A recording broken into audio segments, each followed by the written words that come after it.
Afternoon, I think, right? I'll just start out saying Happy New Year to everybody. That would be the first thing. The second thing would be is it's really good to be working in January, or actively working, I should say, because we'd be working. But with that, I'll just open it up.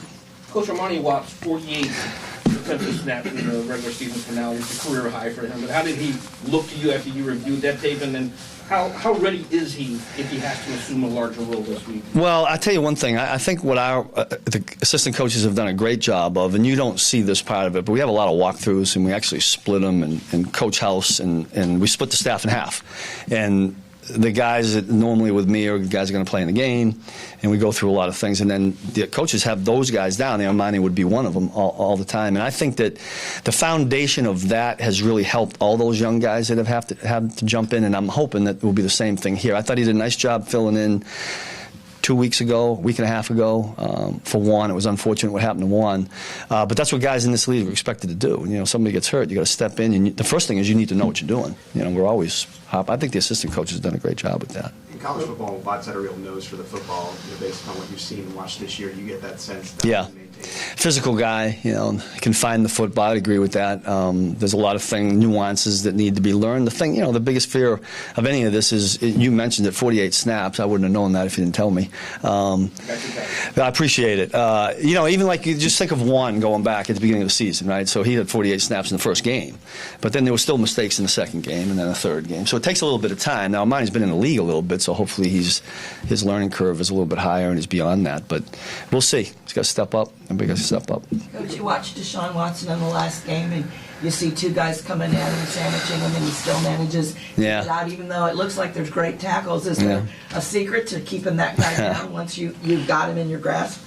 I don't know that there's a secret. A lot of different. We've talked about a lot. You need more people there. Maybe it takes 3 instead of 2. It was obvious in that play. It was unfortunate for Buffalo. You're talking about the Buffalo play, right? Yeah. But look, it's all 11. There's a lot of things with that. Like if number 4 is going to scramble around with the ball, let's make sure he's got nowhere to throw it and maybe holds on to it longer to give the other guys a chance to get there, or maybe get the third guy there. But it's going to take more than one. He's a talent. We understand that. If he ends up making a play, we got to dust off and get ready to play the next play. That's what we're going to have to do. He's a guy who gets sacked a lot, but you guys didn't get any first time. Yeah. Is that one of the biggest disappointments? Probably, yeah. Going back to that game, the other disappointment in that game, in my opinion, was the time of possession.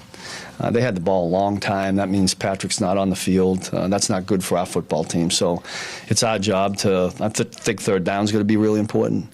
Along with that, you know, to me, they're a team offensively that possesses the football, and they do a really good job possessing the football just by the time of possession.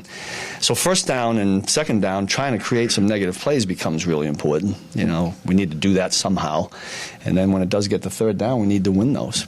Coach, isn't also the running backs do make a lot of catches, and Duke Johnson is kind of a secret weapon for them. Yeah, he is. That's kind of been a challenge, right? Yeah. Running backs who've been made catches for this defense.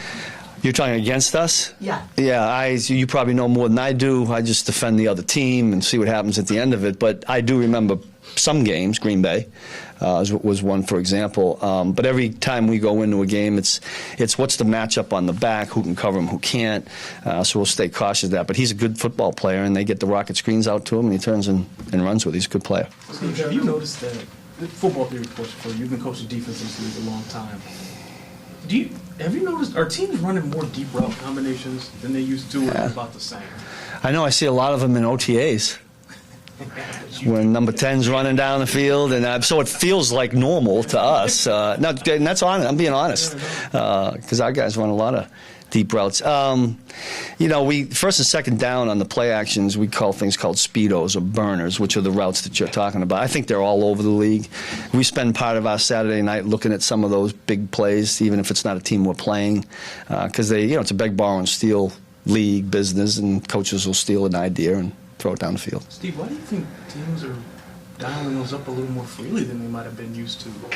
You know, one of the reasons might be if you look at explosive plays in this business, you know, denying them defensively and certainly getting them on offense, and Andy and Eric can speak more to this than I can on offensively, but I believe there's a stat. I know from a defensive standpoint, limiting explosive plays is one of the stats that correlates more directly 2 points allowed. Now, there are other things, third down, red zone, the whole thing, but limiting explosive plays is one of them. It's one of them that's on our list that we try to deny every game for obvious reasons. More specifically, like, what is Will Fuller, him being active, how does that change what Yeah. he can do? Well, he takes the top off the coverage. He's the speed guy. In the last game we played him, I can remember one vividly. I know there was another one on Breezy that they tried to get around the 30-yard line. I mean, that's what they do with them. That they try to loosen you up with that, try to get one downfield to change what you're doing. So he's a threat, somebody we've got to be aware of. Coach, there's a lot of numbers out there about how you guys really turn the corner after the Tennessee game defensively, and you're the number 3 defense at this and 1 at this and 2 at that. There's kind of like a counter thing, like, well, maybe the offenses they played haven't been that good. Yeah. Does that mean that the offenses we played early were really good? Sure, absolutely. That's Okay, right. noted. My question to that would be, whatever they are, playing good football, does it build upon itself? Yeah, I mean, You said every game's a matchup, but yeah. does it build the confidence of your players? I do think confidence is huge in this league, offensively and defensively, for all players. I mean, we're way back. I remember having this discussion in here about Charvarius Ward, and why is he struggling? And all of a sudden he played what I think we talked about. Confidence is huge at that position, and it's huge in a unit, which is really important. I mean, the one thing I always tell the guys is let's not worry about the S words until the end of the year, stats and standings. So we don't really focus on that very much. I told you all this before. When we were struggling, it was all about trusting our way to improvement. It wasn't about, now let's try to get this stat down or that stat. But I credit the assistant coaches and the players for sticking to that, trusting it, and getting better. We still got some plateaus we need to get to. And as a follow-up to that, at training camp, you said, pretty kind of a bold or an unusual statement, right? You said, listen, we're going to be better later. You almost kind of gave a tip that it's going to be kind of rough. Yeah. Go. Did it happen about the time you thought it would? That's hard for me. I guess I'll have a better feel for that when this is all over, hopefully not soon. And I can go back and look at it. It kind of goes, it all gets wrapped together until you make the statement about after the Tennessee game and, even the stat you threw. I'm not really aware of that. I know that sounds strange, but in this league, all you really can do is focus on the next game. So as soon as that one game's over and we get all the things detailed and corrected, I'm just worried about the next team. I just learned in this business that if you don't do it that way, good things don't happen. So. Couple more, guys. I know you guys are forward-thinking, obviously, just kind of talked about that a little bit, but what do you maybe lose and want that you have in the player that used to come?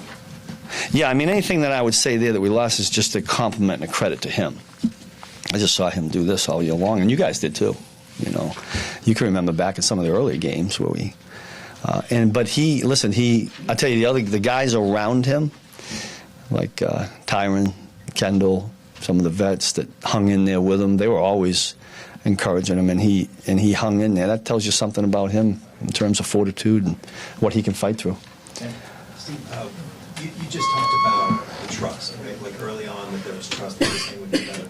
That doesn't always happen. No. Right? No. Why do you think there was that trust? What did you do, or what was inherent in the group you took over? No, I think it was the players. It's always about the group of men you're dealing with. Look, we're not changing people's insides. I mean, Brett did a good job picking the guys that we got. We were fortunate we got guys that, kind of bought in. It doesn't always happen in this league. It doesn't always happen anywhere. I don't care what business you're talking about. But buy-in is huge, and when things get a little rough, if people start bailing out, it falls apart. These guys didn't do that.